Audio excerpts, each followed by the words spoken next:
আজিৰে পৰা কাম শেষ হল অসম আৰক্ষীৰ জুবিন হত্যাৰ তদন্তৰ কাম আজিৰে পৰা কাম আৰম্ভ হৈছে আদালতৰ ইতিমধ্যে এছআইটিয়ে দাখিল কৰিলে কেইটামান মুহূৰ্তৰ পূৰ্বে আদালতত জুবিন গাৰ্গৰ ভয়ংকৰ হত্যাকাণ্ডৰ চাৰ্জশ্বিট কোনে হত্যা কৰিলে হাৰ্ট অফ জুবিন গাৰ্গক কোনে হত্যা কৰিলে সেই হত্যাকাৰীক কঠোৰতকৈ কঠোৰ শাস্তি দিব পাৰিবনে হিমন্ত বিশ্ব শৰ্মা চৰকাৰে তাকে লৈ এতিয়া অধীৰ আগ্ৰহেৰে বাট চাই আছে যেহেতু আজি কেইটামান মুহূৰ্তৰ পূৰ্বে আদালতত দাখিল কৰিলে এছআইটিৰ বৃহৎ দলে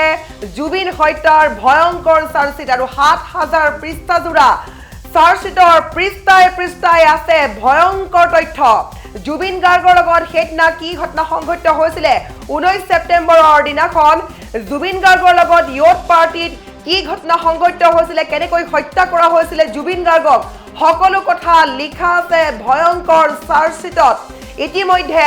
আৰক্ষীয়ে ৩ মাহ সময় লৈছিল তদন্তৰ বাবে আৰু তদন্ত শেষ কৰি আজি সামৰণি মাৰিলে অসম আৰক্ষীৰ কাম আৰু আজি কেইটামান মুহূৰ্তৰ পূৰ্বে এক বৃহৎ নিৰাপত্তা বেষ্টনীৰ মাজেৰে লৈ যোৱা হৈছিল CJM আদালতলৈ জুবিন গাৰ্গৰ হত্যাকাণ্ডৰ ভয়ংকৰ চাৰ্জশ্বিট ৭,০০০ পৃষ্ঠাজোৰা এই চাৰ্জশ্বিট নিয়া হৈছিল ৪টাকৈ বাকচত আৰু ইতিমধ্যে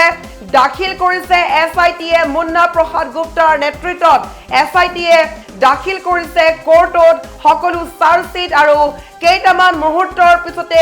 অসমবাসীয়ে জানিবলৈ পাৰিব জুবিন গাৰ্গৰ সৈতে কোনে ৰচিছিল ষড়যন্ত্ৰ কোনে ব্লু প্ৰিণ্ট ৰচিছিল কোনে হত্যা কৰিছিল জুবিন গাৰ্গক আৰু এই মুহূৰ্তত আমাৰ হিয়াৰ আমঠু জুবিন গাৰ্গক এই সকল অপৰাধী অমৃত প্ৰভা শেখৰ শ্যামকানু সিদ্ধাৰ্থ সন্দীপন গাৰ্গ নে আন কোনোবা লোকে হত্যা কৰিছিল নে সেই 11জন প্ৰবাসী অসমীয়াও জড়িত হৈ আছিল জুবিন হত্যাকাণ্ডৰ সৈতে কেইটামান মুহূৰ্তৰ পিছতে সকলোখিনি জানিবলৈ পাব অসমবাসীয়ে যেহেতু কেইটামান মুহূৰ্তৰ পূৰ্বে আদালতত দাখিল কৰা হৈছে জুবিন হত্যাৰ ভয়ংকৰ চাৰ্জশ্বিট আৰু পুনৰ এবাৰ সকলোৱে লিখক #JusticeForJubin Garg জুবিন গাৰ্গক ন্যায় দিব লাগিবই এতিয়া সকলোৰে প্ৰশ্ন কেইটামান মুহূৰ্তৰ পিছতে জানিবলৈ পাব অসমবাসীয়ে হিমন্ত বিশ্ব শৰ্মা চৰকাৰে ন্যায় দিব পাৰিবনে হিয়াৰ আমঠু জুবিন গাৰ্গক আমি লৈ আহিছো এই মুহূৰ্তৰ সবিশেষ খবৰ প্ৰত্যেকগৰাকী দৰ্শকৰ বাবে আটাইতকৈ দিনটোৰ ডাঙৰ খবৰটো আমি জনাই আছো প্ৰত্যেকগৰাকী দৰ্শকক যে জুবিন গাৰ্গৰ প্ৰকৃত হত্যাকাৰী কোন জুবিন গাৰ্গক ন্যায় দিয়ক সকলোৱে মাথো আজি পুৱাৰ ভাগৰ পৰা সকলোৱে গুণমুগ্ধয়ে চাকি বন্তি জ্বলাই প্ৰাৰ্থনা কৰিছে জুবিন গাৰ্গক ন্যায় দিয়ক যেহেতু আজি আৰক্ষী তদন্ত প্ৰক্ৰিয়া শেষ হৈছে আৰু আজিৰে পৰা কাম আৰম্ভ হৈছে আদালতৰ আৰু ইতিমধ্যে এছআইটিৰ ৭,০০০ পৃষ্ঠাজোৰা চাৰ্জশ্বিটত আছে পৃষ্ঠাই বিস্ফোৰক তথ্য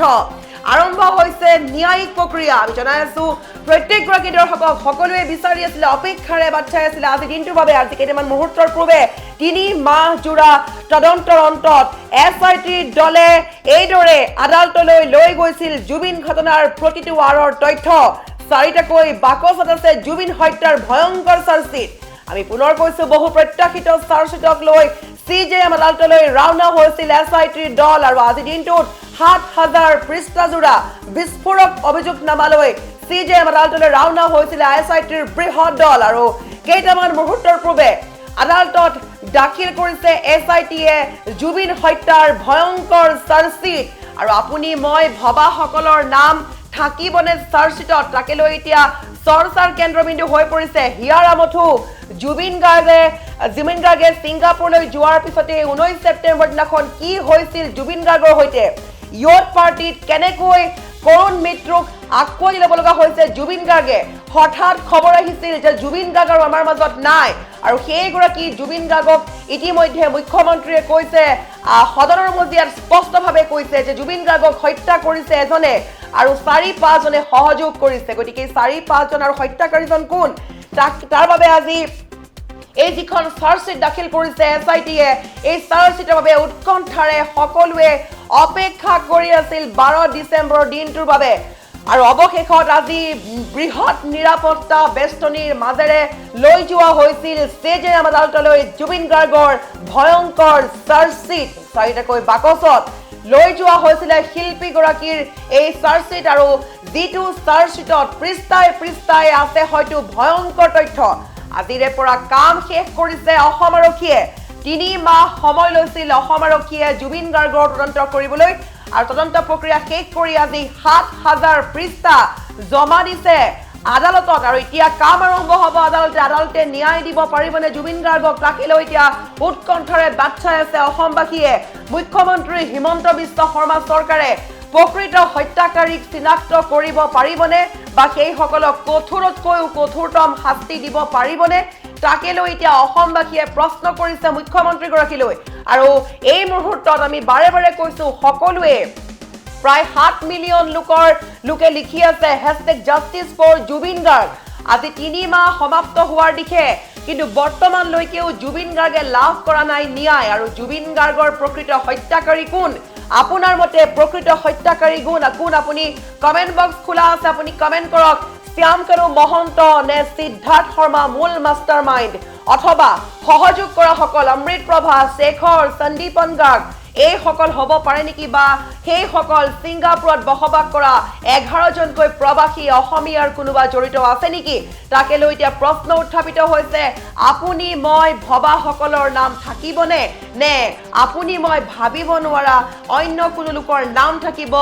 জুবিন হত্যাৰ চাৰ্জ চিটত তাৰ বাবে আমি অপেক্ষা কৰিব লাগিব কেইটামান মাথো ক্ষণৰ যেহেতু কেইটামান মুহূৰ্তৰ পূৰ্বে ইতিমধ্যে কোৰ্টত দাখিল কৰিছে এছআইটিয়ে এই ভয়ংকৰ চাৰ্জ চিট আমি বাৰে বাৰে কম ৭,০০০ পৃষ্ঠা জোৰা এই চাৰ্জ চিটত আছে সকলো তথ্য ভয়ংকৰ তথ্য আছে ইতিমধ্যে কিমান লোকে সিআইডিৰ কাৰ্যালয়ত গৈ সাক্ষ্য দিছিলে বা সাক্ষ্য গ্ৰহণ কৰিছিলে তাৰোপৰি অসম আৰক্ষীয়ে প্ৰত্যেকটো কাণ্ড তন্নকৈ পৰীক্ষা কৰিছিলে আৰু অৱশেষত সাজু হৈ আজিৰ দিনটোত কেইটামান মুহূৰ্তৰ পূৰ্বে CJM আদালতলৈ লৈ গৈছে জুবিন হত্যাৰ ভয়ংকৰ চাৰ্জশিট আৰু এই চাৰ্জশিটত কি থাকিব ইতিমধ্যে আজিৰ দিনটোত কাম সমাপ্ত হৈছে অসম আৰক্ষীৰ 3 মাহ জোৰা তদন্ত প্ৰক্ৰিয়াৰ অন্তত আজি কাম সামৰিছে অসম আৰক্ষীয়ে আজিৰে পৰা জুবিনক ন্যায় দিয়াৰ দায়িত্ব সম্পূৰ্ণ আদালতৰ হাতত আজিৰে পৰা ন্যায়িক কাৰ্য আৰম্ভ হৈ গৈছে আজিৰে পৰা আদালতে সকলো তথ্য তদন্ত প্ৰক্ৰিয়াৰ তথ্য তন্নকৈ পৰীক্ষা কৰি ঘোষণা কৰিব জুবিন গাৰ্গৰ হত্যাকাৰীৰ কি শাস্তি হ'ব ইতিমধ্যে ৰাজ্যবাসীয়ে বিচাৰি আছে জুবিনক হত্যা কৰা সেই হত্যাকাৰীক ফাঁচি দিব লাগে বহুতেই কৈছে এনকাউন্টাৰ কৰিব লাগে এটা কি শাস্তি হ'ব বা প্ৰকৃত দোষী কোন শ্যাম কানু মহন্ত সিদ্ধাৰ্থ শৰ্মা শেখৰ জ্যোতি গোস্বামী অমৃত প্ৰভা মহন্ত সন্দীপন গাৰ্গ নে সেই 11 জন প্ৰবাসী অসমীয়া সকলো এতিয়া সোমাই আছে এই চাৰ্জ চিটত ইতিমধ্যে 4টাকৈ বাকচত লৈ অহা হৈছে আমাৰ হিয়াৰ আমঠু আমাৰ সকলোৰে হাৰ্থব মৰমৰ শিল্পীগৰাকীৰ যি মৃত্যুৰ সেই সম্পূৰ্ণ চাৰ্জ চিটৰ পৃষ্ঠাই আছে ভয়ংকৰ তথ্য আমি আগবঢ়াব চেষ্টা কৰিম পৰৱৰ্তী সময়ত জুবিন গাৰ্গক কোনে হত্যা কৰিছিলে কি কথা সংঘটিত হৈছিলে কি ঘটনা সংঘটিত হৈছিলে প্ৰকৃত ঘটনাৰ A to Z চাবলৈ হলে চাই যাওক আমাৰ এই বিশেষ খবৰ আমি বাৰে বাৰে কৈছো কেইটামান মুহূৰ্তৰ পিছতে জুবিনৰ হত্যাকাৰী কোন হয়তো ঘোষণা হ'বলৈ গৈ আছে মাজত মাত্ৰ কেইটামান ক্ষণ বাকী আছে ইতিমধ্যে আদালতত সম্পূৰ্ণ কাম দায়িত্ব আগবঢ়ালে এছআইটিয়ে